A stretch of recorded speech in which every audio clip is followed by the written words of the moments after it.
우리 권사님 아마 이렇게 귀한 자리에서 사회 보시는 것 이렇게 자주 있지 않으신데 오늘 이렇게 진행해 주셔서 감사합니다. 또 그러나 특송 특별히 우리에게 의미 있는 그런 찬양의 가사 또 내용 감사합니다. 우리가 이 땅에 오는 것은 다 하나님의 뜻 안에서 우리가 이 땅에 태어나고 오늘 이날까지 우리 모두가 있게 되는 것을 생각해야 합니다. 그냥 우연히 태어난 것도 아니고 우연히 이 자리에 있는 것도 다 아닙니다. 하나님의 은혜를 쫓아서 때로는 이 자리에 있지 않도록 했던 것도 하나님의 은혜였고 또 오늘 특별히 우리가 이 자리에서 함께 하나님을 예배할 수 있고 또 우리 장로님 기도하신 대로 특별히 도르가의 집을 통해서 하나님이 하시고자 하는 일을 우리 함께 동역하면서 나갈 수 있는 이 자리에 있는 것이 얼마나 복되고 귀한 일인지 모릅니다. 우리 모두가 그런 축복을 받고 있는데 우리 좌우의 분들에게 축복하면서 하나님께 영광 돌리면 좋겠습니다.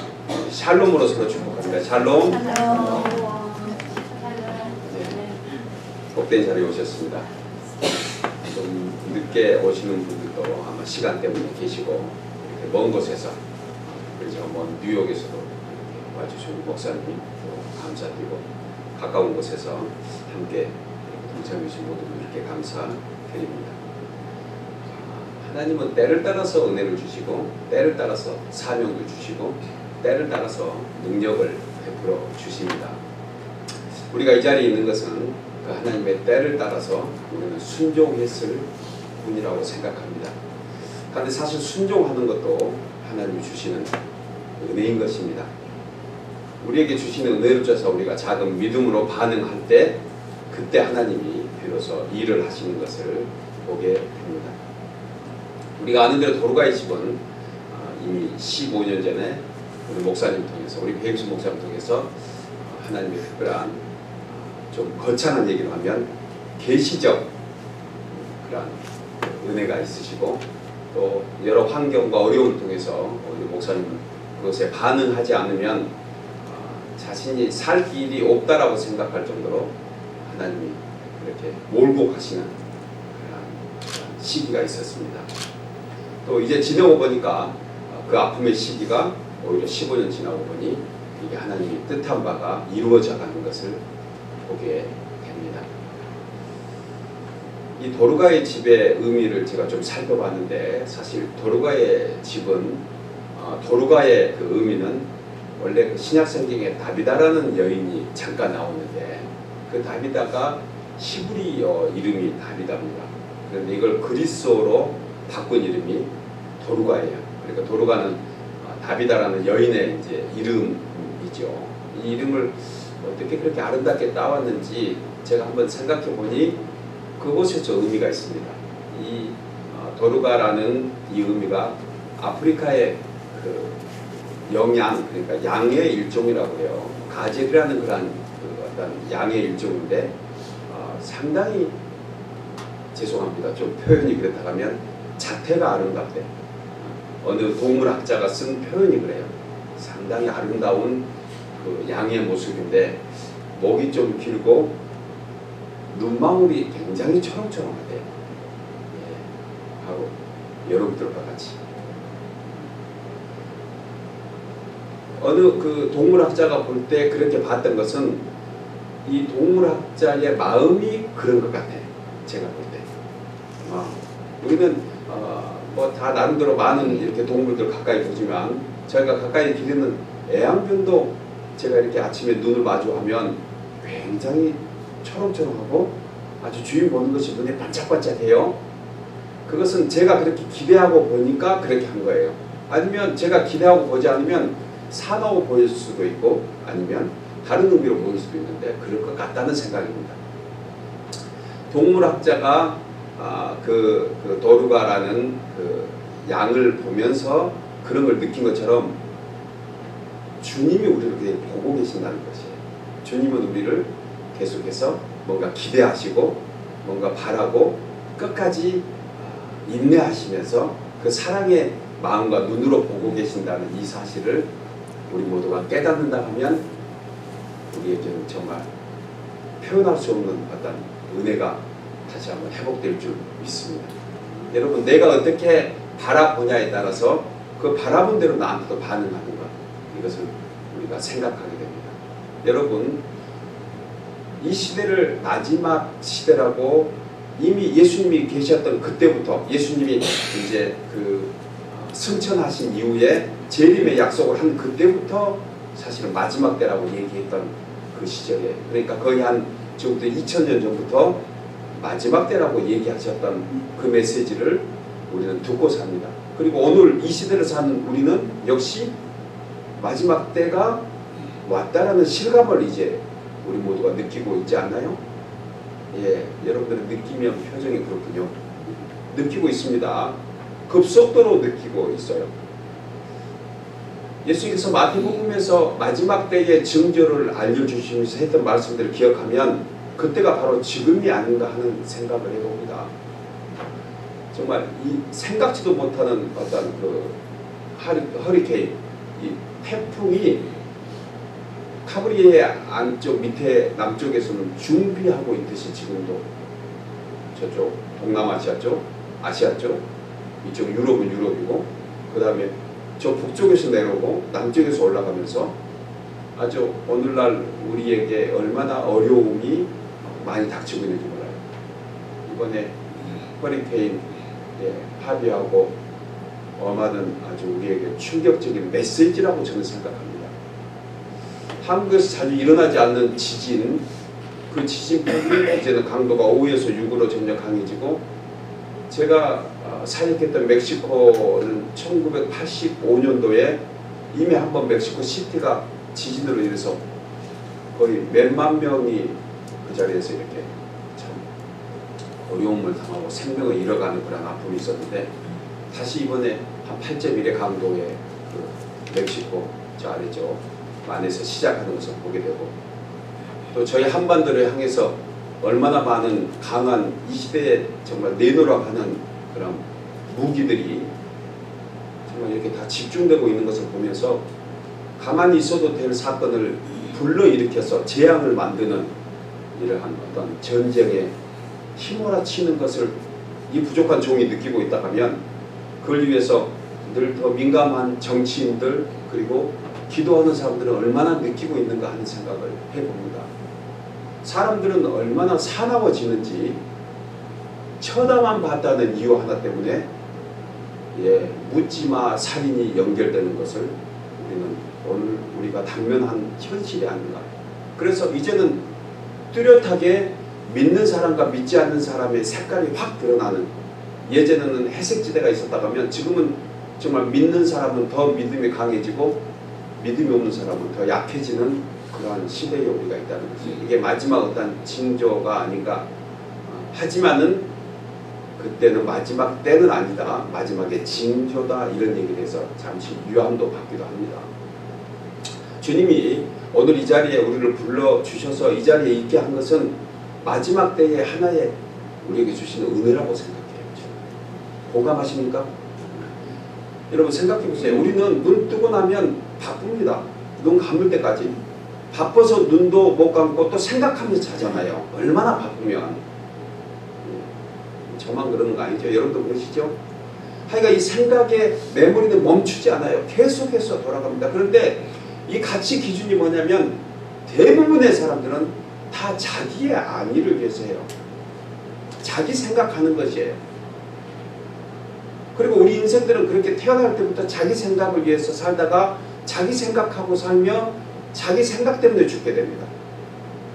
그런데 우리에게는 한번 생각해보니 나를 생각하는 것보다 어느 순간부터 남을 생각할 수 있는, 다른 사람을 생각할 수 있는 은혜를 주시고 그 다음에 여유를 주셨다는 것이 얼마나 감사한지 몰라요.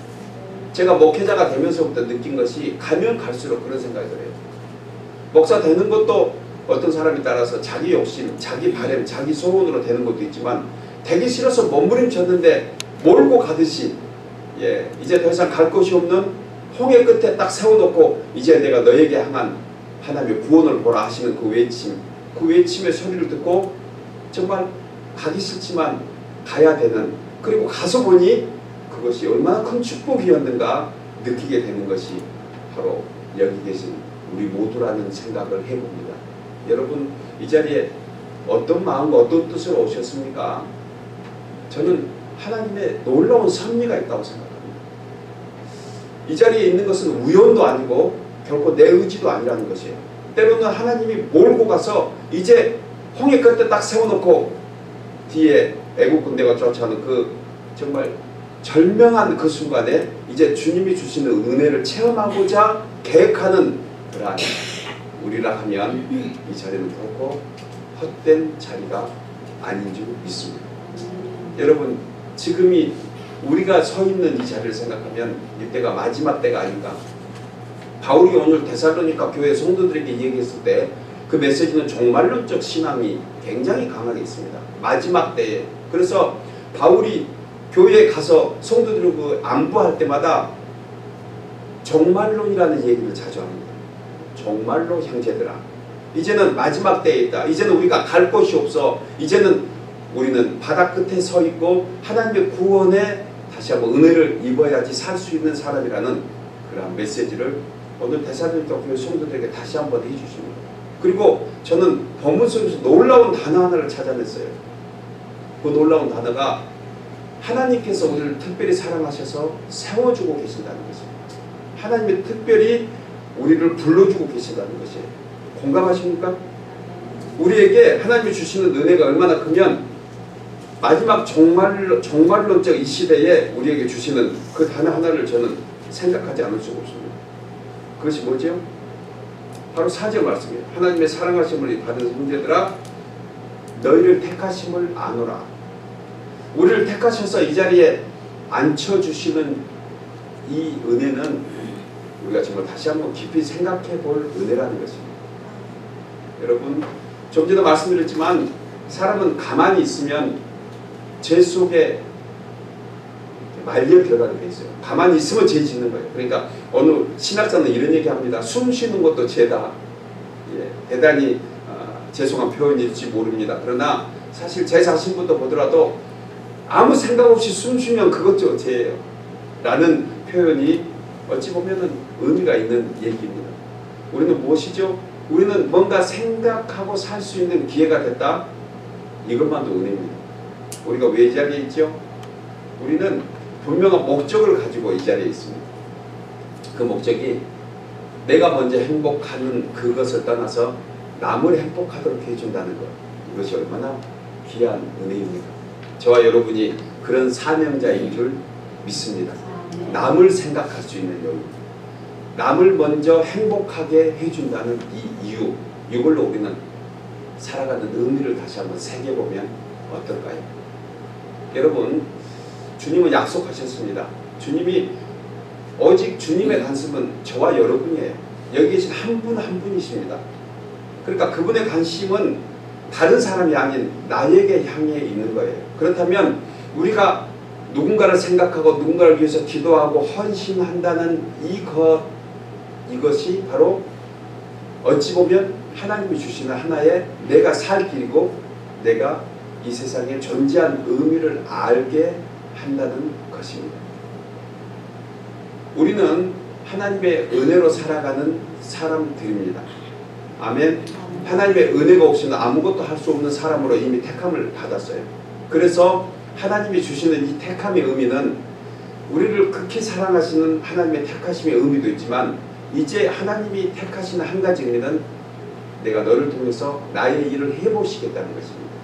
좀 구체적으로 말씀드리면 하나님의 일을 우리를 통해서 하시기를 주님이 소원하셔요. 이것을 우리는 택한 백성으로 택한 자녀로 살아가는 사람이 되었다는 것입니다.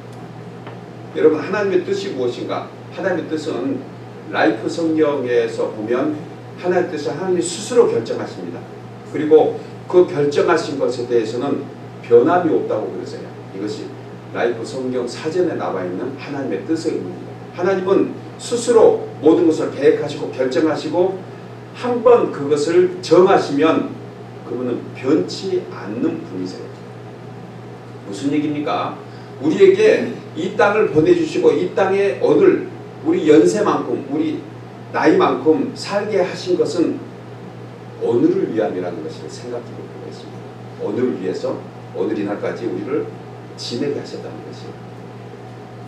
그것은 하나님이 정해놓으셨고 하나님은 그 정한 것을 변치 않으십니다.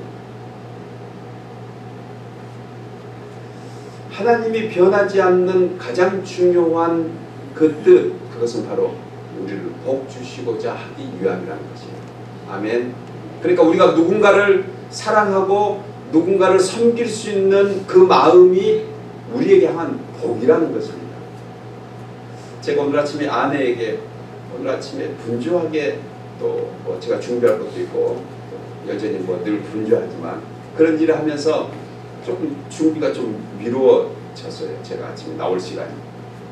아내가 저한테 그런 얘기합니다. 여보 시간이 많이 된 것 같은데 어서 가야지요. 그러니까 제가 제 입에서 나온 대답이 선뜻 나온 대답이 뭐냐면 죽을 시간이 없이 바쁘다. 죽고 싶어도 시간이 없어서 못 죽는다. 이 얘기를 제가 그냥 하게 돼요. 여러분 이게 무슨 의미일까요? 제가 한번 2번 설교했는데 사명자로 사는 사람은 결코 죽지 않습니다. 왜 그럴까요? 바빠서 죽을 시간이 없어. 바빠서 죽을 시간이 없어. 사명자로 사는 사람은 죽을 수가 없습니다. 왜냐하면 하나님이 우리를 향한 은혜를 끊임없이 공급해 주시기 때문에 그래요. 어제 죽은 사람은 왜 죽었어요? 이 몇 그램도 안 되는 눈꺼풀이 가라앉아서 뜨지 못하니까 죽은 거예요. 공감하세요? 네, 여러분들의 눈꺼풀은 평생 뜨고 계시기를 주의로 축복합니다. 네. 어제 죽은 사람은 이 눈꺼풀이가 하나 들을 힘이 없는 거예요. 우리에게 하나님의 은혜의 공급은 우리가 끊임없이 무엇을 할 수 있는 은혜를 주시는 것입니다.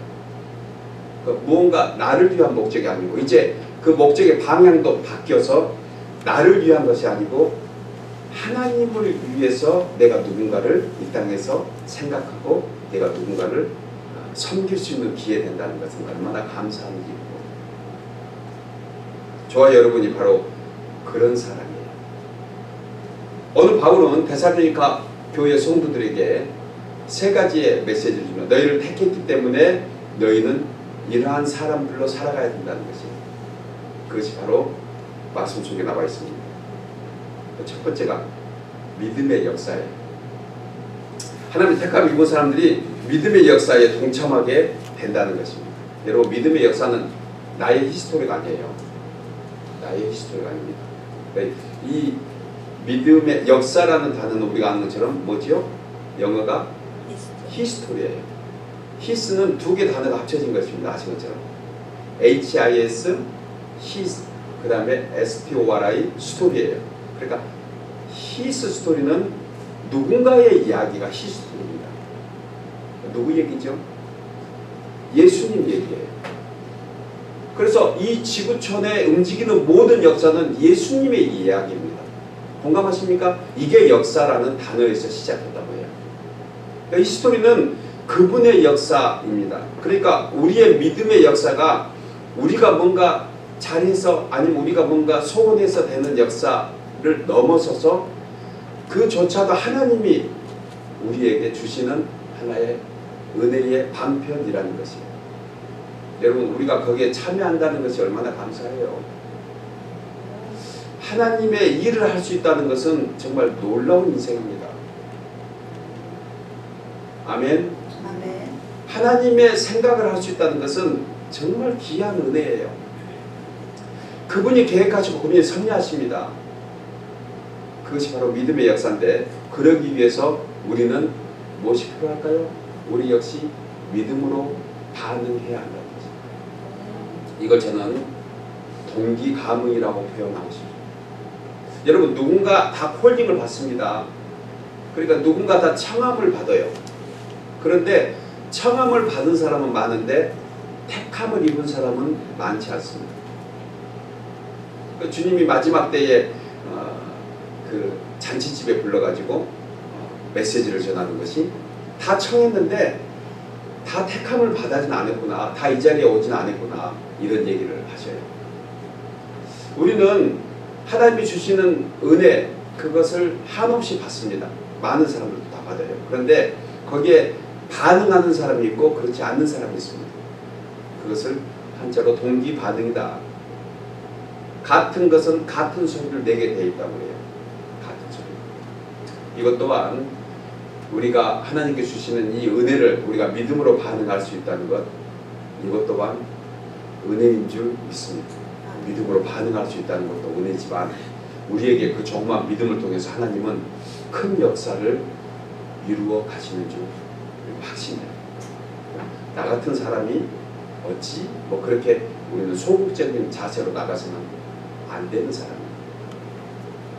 하나님 우리에게 때로는 하시고자 하는 일을 통할 때 우리에게 어려운 일도 있습니다. 그것은 하나님께서 그 통로를 지나게 되면 그 다음에 우리가 흔히 얘기한 시온의 대로에 갈 수 있는 길을 열어주세요. 그래서 믿음은 다 넓은 길로 가는 것이 아니다. 믿음의 길은 좁은 길이고 협착하고 사람들이 많이 가지 않는 곳이라고 해요. 바로 저와 여러분이 지금 그 길에 서 있는 줄 믿습니다. 지금은 비록 우리가 몇 안 되는 식구예요. 우리 도로가의 식구들, 특별히 필라델피아 센터를 지금 시작하면서 우리의 식구들 생각해보면 별 안 됩니다. 우리 이사 회원들 구성원들라도 아직은 뭐 제가 나름 기도하면서 목표한 1차적인 기도가 한 50여 명 이사의 회원들을 위해서 기도하고 있는데 아직은 거기에 한 10% 밖에 안 되는 것 같아요. 그렇지만 분명히 주님은 약속하셨습니다. 우리의 조그만 일을 통해서 주님은 큰 일을 이루어나가는 게 바로 하나님이 하시는 일이에요. 우리는 때로 기도할 때 기도하지 않는 사람들에 대한 이유를 들어보면 간단합니다. 왜 기도하지 않아요? 현실적이지 않으니까 기도하지 않습니다. 현실적이지 않은 거예요. 다른 기도하지 않는 이유 중에 하나는 내가 못하니까 기도 안 해요. 내가 못할 것 같거든. 그러면 왜 기도합니까? 당연히 내가 못하는 것을 주님께 맡기는 것이 기도입니다. 내가 할 수 있는 것은 내가 해야 되는 거예요.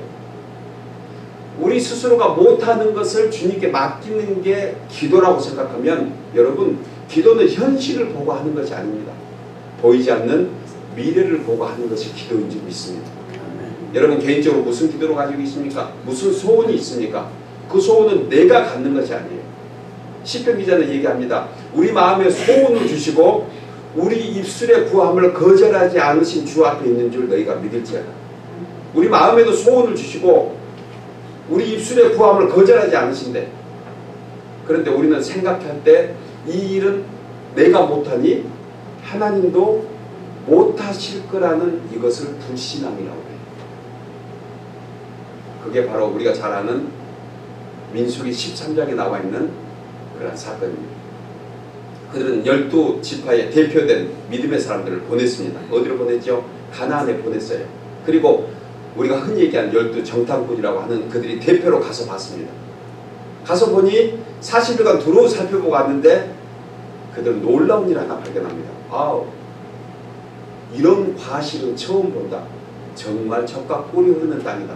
그래서 그들이 메고 온 포도나무는 포도 열매를, 포도 줄기, 우리 흔히 얘기하는 포도 송이 하나를 그들이 성경대로 표현하면 막대기에 끼워서 두 사람이 메고 왔어요. 여러분들은 포도 송이를 그렇게 큰 걸 보셨나 봅니다. 놀리지도 않고. 저는 그걸 보면서 한번 상상해 봤어요. 야, 제가 12정탐꾼 중에 한 정탐꾼이라고 생각하고 거기서 야, 여호수아 빨리 막대기 가져와. 이거 도저히 우리가 우리 힘으로 못 들고 간다. 그러니까 거기다 끼워서 둘이 짊어지고 우리 이스라엘 백성들이 있는 저 광야로 가자. 이렇게 한번 생각해 보니 제 가슴이 울렁울렁거릴 정도로 놀라게 됩니다. 그런 포도송이는 우리가 눈뜨고 사는 역사에 볼 수가 없습니다. 그런데 분명히 얘기합니다. 그걸 봤다고. 그리고 포도송이를 메고 왔습니다. 메고 와서 이스라엘 백성들 앞에서 이제 보고하는 것이에요. 가나안에 잘 다녀왔다. 그리고 얘기합니다. 과연 젖과 꿀이 흐르는 땅이었다. 그리고 뭔 얘기합니까? 10명은 그러나 저들은 우리가 가서 싸워서 이길 대상이 아니다. 우리는 저들을 만나는 순간 우리 목숨은 다 사라질 거다. 불신앙이죠. 하나님은 그 약속의 땅을 주시고 너희가 그 땅을 밟은 순간 차지하게 될 거라고 언약하시고 이미 애굽에서 출애굽시켜 주시고 광야라는 좁은 길을 걷게 하시고 이제 넓은 가나안으로 가시려고 계획하는데 이 좁은 길에서 다 믿음이 약해지기 시작한 거예요. 왜 그랬을까요? 현실을 봐서 그렇습니다. 우리는 현실과 믿음을 같이 보면 안 됩니다. 사실 현실과 믿음은 어찌 보면 같이 공존하는 것이에요. 현실을 떠나서 우리가 어떻게 살겠습니까? 그러나 우리는 현실만 가지고 살 수 없는 사람입니다. 왜요? 우리를 주관하신 하나님이 계시기 때문에 그런 줄 믿습니다. 하나님이 계신다고 하는 것은 우리가 현실을 넘어서서 그 안에서 하나님이 발견돼요. 우리가 잘 아는 골리앗과 싸움, 이스라엘 백성들은 그 많은 군사들이 있는데도 골리앗 하나 때문에 벌벌 떨고 있었습니다. 사울은 아예 벌벌 떨어서 북리에서 나가지도 않았어요. 그런데 우리가 잘 아는 다윗은 어떻게 했습니까? 다윗은 그 골리앗 앞에 당당히 섰습니다. 왜 이스라엘 백성들은 그렇게 많은 장비를 가지고 또 군대를 가지고 있는데도 왜 벌벌 떨고 다윗은 갑옷 하나 입지 않고 그는 단지 새총 하나에 물맷돌 몇 개 가지고 왜 당당할 수 있었을까요? 바로 그것은 이스라엘 백성들은 골리앗을 받고 다윗은 골리앗 뒤에 서 계시는 하나님을 본 줄 믿습니다. 이게 다릅니다. 똑같은 현실의 골리앗이 우리 앞에 닫혀 있지만 그 골리앗 뒤에 역사하신 하나님을 보는 순간 우리는 담대해질 수 있습니다. 이게 바로 믿음의 역사 속에 참여하는 저와 여러분의 축복인 줄 믿습니다. 이걸 붙잡아야 돼요. 이번 도로가의 집 우리는 이 센터를 통해서 이 일을 하나님이 해나십니다. 그리고 저는 확신해요. 제가 지금 1차적으로 50명의 이사회를 놓고 기도하고 우리 동역자들을 위해서 기도하지만 어제도 그런 역사가 일어났고 오늘도 또한 하나님의 사람들을 계속 붙여주십니다. 비록 우리가 시작한 지난 5월달 불과 시작하면 개월수로 한 4개월밖에 안 되는 이 시점을 지나고 보는데 얼마나 귀한 분들이 보화처럼 이 땅에 흩어져 있는 것이 저는 확신합니다. 제가 이제 동안 지나보면서 이렇게 하나님이 일하시려고 하는 이러한 때가 없다고 저는 확신이 들어요. 목회자의 꿈이 무엇일까요? 여러분, 목회자는 자기 개교에 부흥시키는 것이 목회자의 꿈일 것입니다. 누구나 다 그래요. 그런데 그것이 얼마나 속 좁은 일인가를 뒤늦게 알게 됩니다. 단순히 내 교회, 내 지역, 내 식구 이것에 우리는 너무 안이하고 있는 거예요. 흔히 얘기하면 목회자 욕심이라고 할까요? 교회는 끊임없이 그것을 해야 됩니다. 그러나 이 일의 목적이 되면 하나님의 뜻하고 좀 달리 나가더라고요. 그보다 더 큰 그림을 그려야 됩니다. 여러분, 우리는 지금 광야에 있는 것 같지만 우리는 조금 후면 요단을 건너서 가나안에 가서 그 넓은 땅, 그 광야라는 곳에, 그 풍성한 곳에 우리 모두가 머물 줄 믿습니다. 그때를 향해서 어느 우리가 모두 믿음의 역사에 동참해야 돼요. 우리는 이제 시작하기 한 분 한 분을 저는 일단 100으로 생각합니다. 그러니까 여기 계신 분이 거의 한 2,000명이 가까이 된 거예요. 그리고 하나님은 그 일을 이루어 가셔요. 약한 자를 통해서 강한 자를 부끄럽게 하십니다. 있는 자를 통해서 없는 사람, 있는 부자들을 오히려 부끄럽게 하는 하나님이신 줄 우리가 믿어요. 그 안에 우리는 생각해야 됩니다. 내 믿음 잃지 않게 우리는 소원해야 돼요. 여러분, 오늘 이 시간 우연히 아니면 누구 때문에 혹시 와 계셨다고 생각하십니까? 저는 하나님이 이 일을 통해서, 이 시작을 통해서 끝까지 우리 믿음의 역사 속에 함께하는 하나님이실 줄 믿습니다. 두 번째로 수고할 것은 사랑의 수고예요. 믿음의 역사를 이루어나가는 데는 뭔가 거기에 우리 또한 뿌려야 될 것이 있습니다. 눈물로 씨를 뿌리는 자는 기쁨으로 단을 거두리라 했습니다. 여러분, 저는 요즘 가장 큰 질병 중에 하나가 의학적으로 무슨 병이냐면 안구 건조증이래요. 실제로 그렇습니다. 눈이 이렇게 막에 늘 촉촉함이 있어야 되는데 그게 건조해져 있는 거예요. 물론 어떤 환경적인 거 다 또 있지만 사실 그것보다는 저는 우리 마음이 그만큼 여유가 없다고 생각합니다. 열받아서 화가 나서 울 때는 있는데 진정으로 감사하고 기뻐서 울 때는 언제입니까? 정말 기도하면서 주님 앞에 내 소원을 간절히 아뢰는 그런 눈물의 기도를 언제 드려보셨습니까? 믿는 성도들조차도 이제는 마음에 여유가 없어서 강팍해져 있다 보니 이 땅이 메말라서 거기에서 샘솟는 듯한 어떤 눈물의 기쁨, 그런 것을 만끽하는 것이 참 드뭅니다. 저도 교회를 섬기면서 예배 중에 하나님의 말씀, 은혜가 감격스러워서 우는 것을 제가 최근에 봐요. 저희 교회는 자주 웁니다. 그래서 안주 건조증에 계신 분들이 안 계셔서 우리 성도입니다. 여러분, 왜 우리 몸이 약해집니까? 몸이 약해지는 것은 땀을 안 흘려서 그래요. 굉장히. 그래서 돈 주고 땀 흘리러 가잖아요. 네, 사우나에 간다든가 아니면 피트니스 운동을 한다든가. 그런데 진짜 땀은 여러분, 하나님께서 일할 때 일하면서 흘리는 땀이 진짜 땀인 줄 믿습니다. 정말 땀이에요. 그러니까 사우나에 가서 땀 흘리는 거, 이것은 일시적이겠죠. 운동하는 거 필요합니다. 그걸 얘기하지 않면서 우리 정신적인, 우리 심령의 여러분 땀을 함께 흘려보지 않겠습니까? 우리 심령의 땀, 그것은 주님이 주시는 소명을 쫓아서 함께 수고하는 것입니다.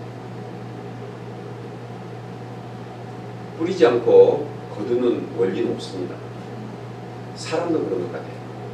여러분, 오늘날 내가 사랑으로 내 마음의 텃밭을 풍성하기 위해서는 우리가 뭔가 뿌려야 되는데, 그거 역시 하나님의 은혜의 사랑을 받아서 누군가에게 나누어야 합니다. 어떤 복음성가 가사에 사랑은 참으로 주는 것이 아닙니다. 사랑은 주는 것이 아니고 사랑은 버리는 거예요. 많은 세상의 사랑은 주는 것입니다. 주는 것은 뭘 기대하지요? 받는 것을 기대해요. 예수님께서 인카네이션 했다고 그럽니다. 예수님께서 육신의 몸을 이 땅에 오셨다고 그래요. 이것이 사랑의 대표적인 건데, 예수님께서 이 땅에 육신의 몸을 입고 오시는 그 자체는 우리가 상상도 할 수 없는 놀라운 역사입니다. 사랑의 증거예요. 왜요? 하나님이신 그분이 인간의 몸을 입고 온다는 것은 정말 상상도 할 수 없는 그런 놀라운 어떤 사랑의 증거입니다. 그런데 그분이 대신 죽어주시기까지 했으니 우리는 그 사랑을 받고 살거든요. 이제 그 사랑을 받은 우리에게는 하나의 미랄이 돼서 우리가 많은 내 마음의 열매를 맺기 위해서는 그 사랑을 버려야 합니다. 받은 사람을 우리가 나눌 것도 없어요. 저희는 나누는 여유조차 없습니다. 우리는 워낙 욕심꾸러기라서 나누는 것도 사실은 내 것 조금 남겨놓고 나누는 욕심꾸러기. 우리가 생각하는 그런 사랑의 개념을 넘어서 정말 주님이 우리에게 모든 것을 다 쏟아 부어주신 것처럼 우리 역시 사랑에도 그런 수고와 헌신이 있어야 합니다. 저는 그런 생각합니다. 마지막 때 우리 도르가의 집을 이 땅에 세워준 것은 정말 마지막 하나의 어떤 증거라고 생각해요. 그리고 이 필라델피아 도성에 분명히 하나님의 사람들을 곳곳에 숨어 놓으셨습니다. 엘리야가 저 갈멜산에서 850명의 이방신들과 대적하고 싸우고 나서 혼자 지쳤을 때 그가 탄식하듯이 주님께 얘기합니다. 뭐라고 얘기하죠? 주님, 나 혼자뿐입니까? 그때 주님이 음성을 들려주세요. 엘리야, 걱정 말아라. 내가 너를 위해서, 아니 나 하나님의 나라를 위해서 내가 보이지 않는 7천을 준비해놨다. 저는 그 말씀을 언젠가부터 제 말씀으로 받았습니다. 그리고 비록 지금은 아직은 넉넉하지 못한 우리 교회, 넉넉하지 못한 사역일지 모르지만 나는 그 7천이 우리 어라운드에 있다고 생각해요. 할렐루야. 저와 여러분을 향해서 하나님이 일할 때 이것을 바로 하나님은 남겨주신 것입니다. 그리고 우리는 그것을 믿음으로 받아야 되고, 그 믿음을 받는 순간 우리 속에는 넉넉함이 생겨요. 예. 여러분, 우리 모두가 그러한 사랑의 수고에 함께 동참하는 우리 모두 되기를 바랍니다. 마지막으로 우리를 택하신 것에 또한 함께 해야 될 것은 소망에 인내가 있어야 합니다. 그러니까 인내가 없는 소망, 소망이 있는데 인내가 없는 것은 소망이 아닙니다. 세상 사람들도요, 어떤 꿈을 꾸면 그 꿈을 위해서 어느 기간이 필요합니다. 어느 과정이 필요해요. 하물며 하나님의 백성들, 우리가 하나님의 일을 하는데 쉽게 되는 일도 있겠지만 어느 만큼 시간이 필요합니다. 오늘날 이 시대에 잃어버린 것 중에 하나가 뭐냐면 드림 루저예요. 예, 꿈을 잃어버리고 산대. 꿈이 없는 거예요. 꿈이 없다고 생각하는 사람에게 물어보니까 자신은 꿈이 있대. 그래서 무슨 꿈이에요? 그랬더니 꿈이 우리 자식들 잘 되고 내가 잘 되고 뭐 하여간 잘 먹고 잘 사는 거예요. 뭐 그런 꿈은 하나님이 바라시는 꿈은 아닌 것을 우리가 너무 잘 압니다. 여러분, 우리가 이 땅에 살면서 하나님이 주시는 우리의 소망, 꿈은 무엇일까요? 이 땅에서 천국이 이루어져 가는 것이에요. 할렐루야! 우리를 통해서 하나님의 나라가 이 땅에 이루어지는 것을 주님이 우리에게 향한 하나님의 소망으로 우리는 생각할 수 있습니다. 이사야서 7장에 보면 이 일을 이루시는 분이 또한 하나님이시래요. 그러니까 우리는 하나님께 붙어만 있으면 저절로 이 소망의 삶을 살게 되는 것입니다. 저는 도로가의 집에 이번에 1단계 강의를 듣고 제가 느낀 것 중에 듣는 우리가 먼저 은혜를 받아요. 예, 다른 사람에게 전하기 위해서 우리는 공부하고 우리는 교육받고 있었는데 먼저 우리에게 그 은혜를 주시더라고요. 그래서 같이 참여했던 한 10여 명 넘는 같은 그 동역자들이 모두 다가 이구동성으로 얘기합니다. 내가 먼저 은혜 받고 회복되었노라. 그리고 다시 그런 분들이 이 시간 이 자리에 모여 있는 것을 우리는 알게 됩니다. 여러분, 우리 모두에게는 특별한 하나님의 소망이 있습니다. 우리 모두에게는 특별히 하나님께 주시는 우리를 향한 하나님의 소망이 있어요. 그것을 우리는 두 가지로 이뤄나가야 합니다. 하나님께서 주시는 믿음과 또한 인내로 우리는 그 일을 감당해야 하는 줄 믿습니다. 이제 우리를 택하시는 이유는 데살로니가 교회 성도들에게 얘기하듯이 믿음의 역사에 함께 동참하도록 하기 위해서, 그리고 그 믿음을 위해서 사랑의 수고와 또한 소망의 인내를 위해서 우리에게 이 자리로 불러주신 줄 믿습니다. 사랑하는 여러분, 우리에게는 다 우리 힘만 가지고 살 수 없도록 만들어져 있습니다. 우리에게는 하나님이 공급하신 힘으로 살도록 되어 있고, 이미 하나님은 엘리야에게 7,000명을 남겨두신 것처럼 우리에게 가장 믿음의 사람, 그 안에 함께 동역할 사람들을 저는 남겨두셨다고 확신합니다. 그리고 우리는 그 일을 함께 힘써서 해나갈 것입니다. 이제 우리가 할 것은 함께 기도하면서 힘써서 이 일을 위해서 끝까지 함께 나가야 될 줄 믿고, 사랑하는 우리 믿음의 동역자들, 여기 계신 한 분 한 분이 그런 초석이 되셔서 정말 흔히 얘기한 일당백의 놀라운 이 역사에 함께 동참하는 저와 여러분 되기를 주의 이름으로 축복합니다.